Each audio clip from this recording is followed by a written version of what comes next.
Halo.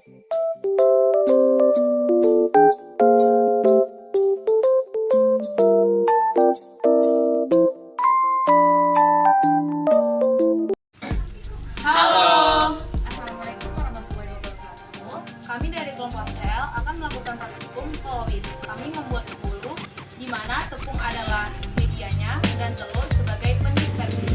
Selamat menyaksikan. Sebelum itu, kita harus mengetahui apa sih itu sistem kolowid. Sistem kolowid adalah campuran dua zat yang punya perbedaan fase dengan partikel terdispersinya tersebar merata dalam fase pendispersi.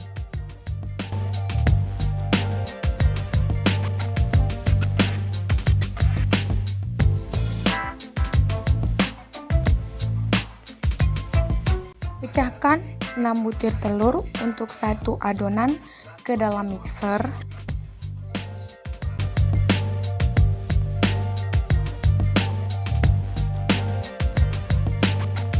Kemudian, kocok telur hingga sedikit berwarna putih.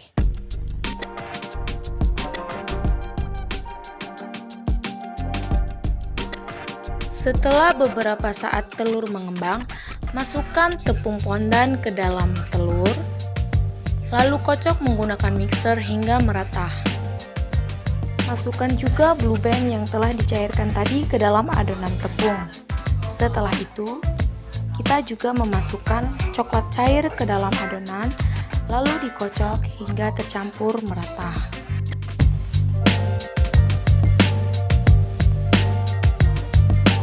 Setelah tercampur merata, tuangkan adonan kue ke dalam cetakan.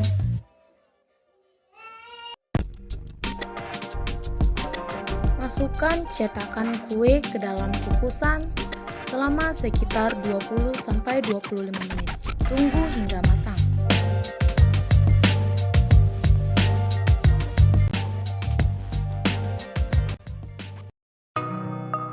Proses kolowid pada pembuatan bolu. Saat kami membuat adonan untuk brownies ini, terutama saat kami mengocok telur, putih telur menunjukkan sifat kolowidnya. Ia menghasilkan buih pada permukaannya. Buih tercipta akibat putih telur menangkap gelombang udara yang tercipta saat pengocokan.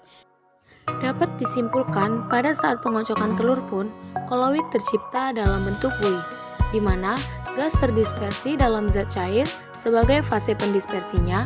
Disinilah kolowid dari suatu kue, yaitu emulsi padat, di mana gula sebagai fase terdispersinya dan putih telur sebagai zat pendispersinya.